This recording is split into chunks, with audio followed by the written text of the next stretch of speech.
Look, okay, she sent a picture. Ladies and gentlemen, the conversation of boxing's pound-for-pound king just got super duper complicated because Naoya Inoue absolutely destroyed Nonito Donaire. And we've got to have some serious discussion about who is the #1 person on this list. And we're going to discuss it right here on the inaugural episode of Fighting Words with me, Andreas Hale.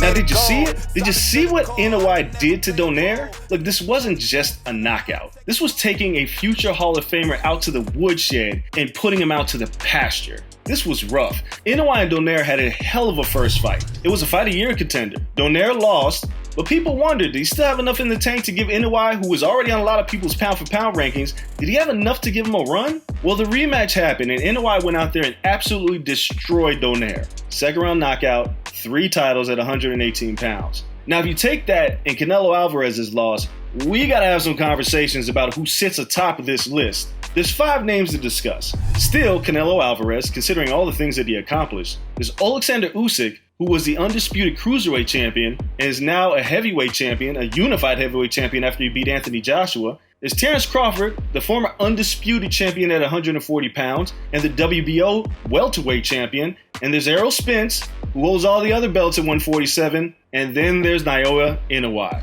Who sits atop this list? Listen, guys, I don't know the answer. Well, maybe I do, but let's talk through it. You have Alexander Usyk, who is the true definition of pound for pound, who went up from cruiserweight to fight a giant in Anthony Joshua and then beat him pretty handily. Now, these two will have a rematch. We don't know what's going to happen, but we're talking about pound for pound right now. Now, what Inoue did has made things complicated because he kind of sat just on the outside, and because he had a war with Donaire the first time, people thought maybe he's not that good. Well, he fooled us because Inoue went out there completely focused and destroyed Donaire. And now at 118 pounds where he's unified champion, he can go to be undisputed, or he can go to 122 pounds and fight somebody like Stephen Fulton Jr., which would be a hell of a fight. Now, Terence Crawford and Errol Spence look like they're going to fight, so that means we're going to kind of figure out where these two rank in this long dispute about who's the best at 147. There's still Canelo Alvarez. He's an undisputed super middleweight champion. He tried his luck at light heavyweight against Dimitri Bivol, but fell short. That loss hurts. It vacates the spot at #1. So with those 5 names, who do you put at #1? It's Alexander Usyk. Listen, guys, Inoue is incredible. He beat Donaire, but let's be clear. Donaire's a little bit older now. Granted, he still showed he has a lot left in the tank by being the WBC champion in the division, and he gave Inoue hell, but Inoue destroyed him in 2 rounds.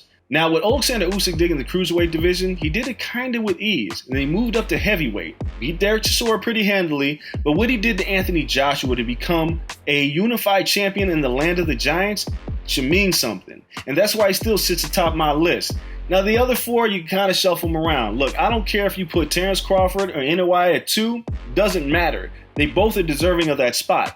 The problem with Errol Spence is he sat at 147 for a very long time, and he's not really pound for pound at anything at this point. Now, if he moves up to 54, like we expect him to, win or lose against Crawford, that'd be great. We can have that conversation. But he's not quite there yet, and I feel kind of comfortable putting him at 5. Canelo Alvarez, yes, he lost, but he's the true definition of pound for pound. He rampaged through 168. He's a champion at 60, champion at 54, and he beat Kovalev at light heavyweight.